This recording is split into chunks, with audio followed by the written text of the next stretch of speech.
Simulation d'évitement, c'est quoi on appelle simulation d'évitement? Je me retrouve dans une situation, je suis dans un inconfort, je ne veux même pas commencer quelque chose. Donc comme toi, tu as préféré dire je vais t'étudier, on va mettre en prière, on va jeûner, on va chercher la face de Dieu, etc. On dirait, toi, tu as pratiqué ça aussi. D'accord. Non, mais tu sais que je reçois tout le monde. Écoutez. Deuxième simulation, c'est la simulation pendant l'acte.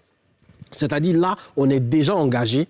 Je ne peux plus faire machine arrière, mais je donne le sentiment que tout se passe bien.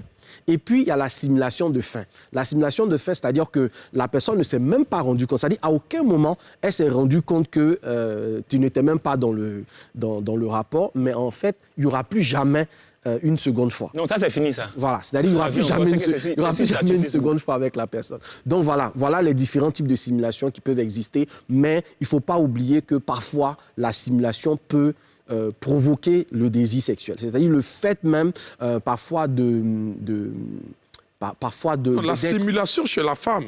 Pas seulement chez la femme, mais chez l'homme aussi. Si, chez l'homme aussi. Chez l'homme aussi. Le fait, par exemple, de parler à sa partenaire, de lui dire un certain nombre de choses, de l'encourager sur certaines postures qu'elle a, etc., sûr, de la complimenter pendant le rapport sexuel. Cette communication que vous avez... Oui, de l'homme à la femme qui est plus malhonnête.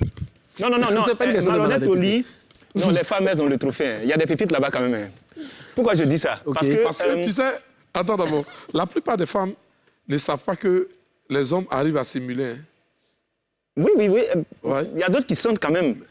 Il y a d'autres qui sentent parce qu'après, tu sais, lorsque tu arrives, il y a des signes annonciateurs, on va dire comme ça. Il y a des gens, leurs orteils deviennent comme ça. Il y a des gens, ils deviennent comme s'ils ont reçu une décharge électrique, tout ça. Donc elles sentent. Il y a une accélération et puis après, on devient moins dur. Donc elles sentent. Mais après, les femmes, elles entretiennent l'ego de l'homme parce qu'un homme qui n'a pas assuré sexuellement, il se sent diminué dans sa virilité. Ce qui fait qu'elle va faire quoi? Elle va le motiver comme si c'est bon, comme si elle est contente, tout et tout, pour l'encourager à mieux faire. Arrivé un moment, si elle se rend compte qu'elle ne peut pas tirer plus du monsieur, elle va laisser tomber. Je viens sur la virilité. Un homme doit-il être viril? La virilité, c'est l'homme, en fait. Je veux dire, on ne peut pas détacher... Non, est-ce qu'il doit être toujours viril? Toujours, pas toujours. Pourquoi? Parce que des fois, sa virilité ne dépend pas de lui. Il y a des facteurs exogènes qui vont venir agir sur la virilité de l'homme. Mais en réalité, à cause du taux de testostérone élevé chez l'homme, on va voir que sa virilité peut apparaître, par exemple, dans sa voix, dans sa manière de parler, dans sa corpulence, dans sa forme. On parle de virilité sexuelle. Sexuelle. Mais tous ces aspects-là, on parle du sexe à pile. Tous ces aspects-là contribuent à donner à l'homme une certaine virilité.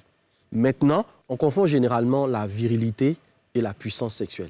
Voyez, un homme peut avoir tous les aspects de quelqu'un de viril, donc barbu, à souhait, une voix toute très tonique, il peut être physiquement bien bâti, tout ce qu'on peut s'imaginer qui rappelle l'homme viril. Et cependant, avoir un problème de faiblesse sexuelle, avoir un problème de libido, avoir un problème d'érection molle. Donc, il faut parfois faire la différence